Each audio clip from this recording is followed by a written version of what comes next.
Ready and action.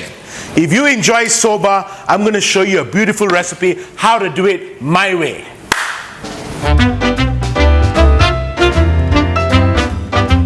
Okay, as promised for you soba lovers out there, I'm going to teach you how to make the most amazing soba noodle. So we've got all these ingredients right here. If you can pan down, we got lobster butter, we got oyster sauce, we got dark soy, light soy, sesame oil, chili flakes, garlic dust, cherry tomatoes, cooked oyster shiitake mushrooms, brined cooked tuna, raw yellowfin sashimi tuna, sliced garlic, sliced shallots, lime. This is chopped coriander, black sesame seeds, and for garnish, a julienne of carrot, onion, carrot, red chili, and green onion. So all these beautiful ingredients are going to go in one dish to uplift that humble soba. So this is a stir fry dish. So what you want to get into the pan is these two ingredients, which are really important, and we're going to cook them. This is what we need to cook. All right, so we want to sweat this out. Every time you're sweating onions and garlic, you want to make sure that the onions and garlic, you get the essential oils and flavor out. So the pan shouldn't be on too high heat. So as this goes in, the aroma of the room is getting well. And while you do that, you season. Salt is your best friend, because he who masters the salt, yes, you know it at home, masters the kitchen. So as we bring this and we start to sweat, the soba is cooking. Soba, you got to cook a la minute. Don't pre-cook your soba. Soba takes 2 minutes. We're using about 150 grams of soba that we're going to add into this dish, and it's going to be amazing. Let me tell you a little story about this dish. This dish was created in Bali, in a villa called Villa Gajah. At 2 o'clock in the morning, my friends were hungry. They didn't have anywhere to go. So I went to the caretaker's fridge, saw all the ingredients that were available, and whipped something up.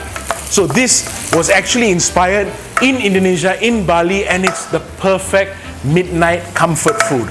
So as this is sweated down, what I'm going to add to there, I'm going to add these cooked mushrooms. So I want you to focus in the pan, because all these ingredients are going to go in. Victor, check out all the things that are going to go in. Cooked mushrooms, cooked tuna, tomatoes, chili, oyster sauce without MSG, dark soy, light soy. Light soy is deglazing the pan. Sesame oil that's going on. A little bit of the garlic dust that's going to go in. That's all this flavor. A little bit of coriander that's going to go in. So this is essentially the sauce. And what we make is this gorgeous lobster butter. This lobster butter, this has been infused. The shells of lobster, the shells of the udang gala prawn. Then last minute we add the butter and let these essential oils go in. So this is a key ingredient. As we don't use any Ajinomoto or MSG in any of our products, we make sure we find natural ways to get the goodness and all that flavor into you. So here you go. That's the lobster butter. You can see all those ingredients coming together so well. That is going to be so nice for this dish. And here to this dish, a little bit of lime to bring, because you remember, you want sweetness, you want sour. Any dish, you want the 5 flavors: sweetness, sourness, the tartness, all those flavors, savoriness all going in. So while that's coming, it's coming into a little bit of a nice stew. We're mixing that together. And once we mix that together, we're almost coming there. We're going to add this soba. Soba is made out of buckwheat. So we want all these buckwheat noodles to go in. And this, a little bit of the residue of the water to go in as well. So that soba is going to create the texture. It's going to be velvety. It's going to be springy. The thing that you love about soba is the fact of how it tastes. It's not like other noodles. It has a lot of texture. It has a lot of bite to it that's really important. So that's what's important for this dish. So now we're going to bring this dish together.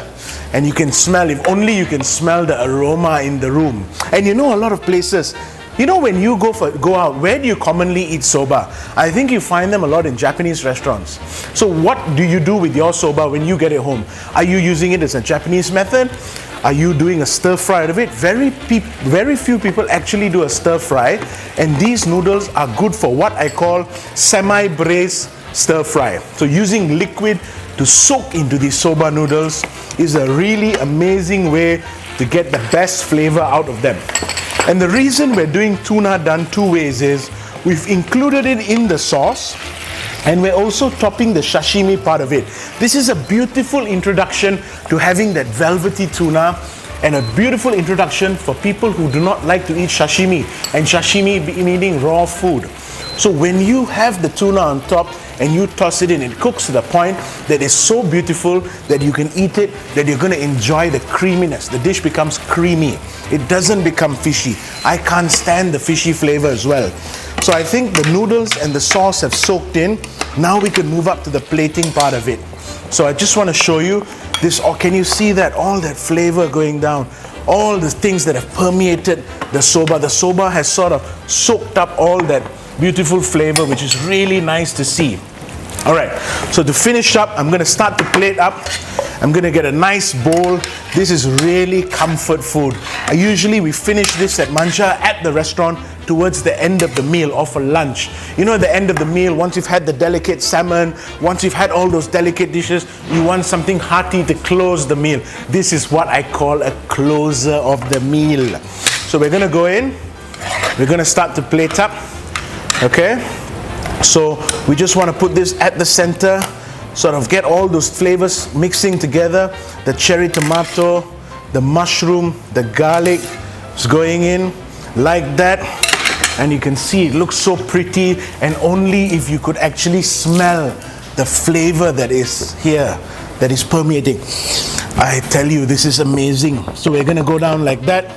And right now we're going to finish this. Remember, as I promised, the soba noodles have soaked up all that liquid. The aroma is coming up. We're going to go to the finishing of this, which is we're going to put this yellowfin tuna that has been marinating here. We're going to put this beautiful yellowfin tuna on top. We're going to sprinkle this yellowfin tuna with a little bit of extra virgin olive oil, a little bit of black sesame, a little bit of garlic dust. And just to finish that, to give it color and fragrance, we are just going to put a little bit of garnish that's going to give it the right amount of flavor. And we're going to top this with a little bit of coriander. And to finish this off, a little squeeze of lime. And there you have it, the most amazing way that you can utilize soba, the Tuna Villa Gajah behind the scenes. Navin Karu, the food revolution. Please share, like and subscribe for new amazing dishes on what you're going to do with this beautiful soba. My God, that's lunch there ready for me, guys. Signing out, take care.